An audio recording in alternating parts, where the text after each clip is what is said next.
Ms. Berman from the Metropolitan Water District of Southern California, then Mr. Seeger. Ms. Berman.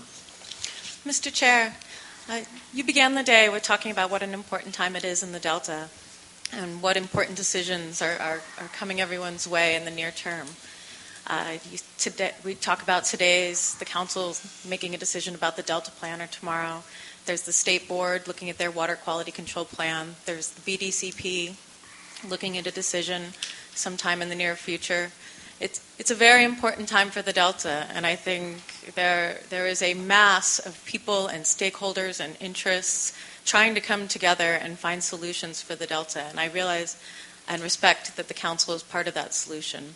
I also think the Delta Reform Act expected you to be a leader in how those solutions are implemented and bringing together all the different agencies that will be needed in the future, all the different stakeholders that will be needed to get all of that done. And so I look forward to how the implementing committee works, and I thank the council for moving forward with that. I also want to thank the staff for the last 2.5 years of engagement. They've always been willing to teach. They've been willing to listen. They accept meetings. They return phone calls. That is very much appreciated. That has also been true of you, the council members. You've always been willing to accept meetings. You've traveled. We very much appreciate that. I think the Delta plan is in a much better place than it was 2.5 years ago. It's easier to read, that's for sure. The chapters make more sense.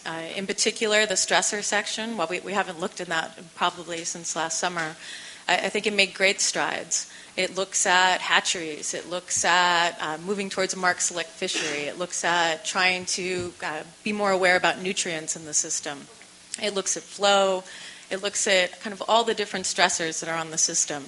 And I hope we remember that as we move forward. There are controversial parts of this plan, and I think we all need to work through those. But there are good parts of this plan, and they will need the power of the council behind them to work towards those recommendations. We do continue to have concerns about the plan. We have stated those through the state water contractors and written comments. In particular, we've had concerns about the reduced reliance policy.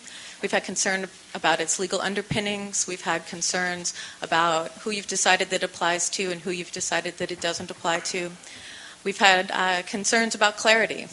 And the discussion earlier today after lunch, there was a lot of back and forth. What does it mean?